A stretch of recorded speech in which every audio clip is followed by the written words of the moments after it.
It's wonderful to see our Year 11 and 12s back on site. Unfortunately, we're not able to have our students on the field or on the courts playing sport as we normally do each afternoon. But hopefully at some stage very soon we might have a plan of attack moving forward. Last week, all Year 5 to 12 students received an email from the sports department. They were asked to choose one sport that they wish to play in Term 3. They had an opportunity to choose from football, rugby, tennis or basketball. The GPS executive are looking at a plan which they're labelling the crossover model. The crossover model involves all these 4 sports playing concurrently across Term 3.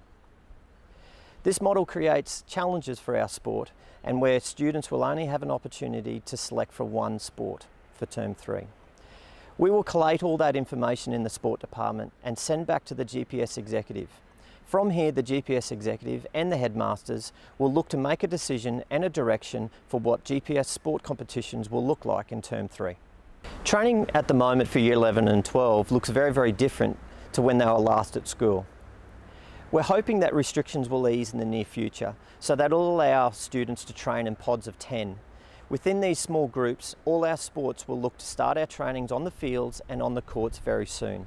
At this stage, we're waiting for direction from the GPS executive as to when these restrictions will ease.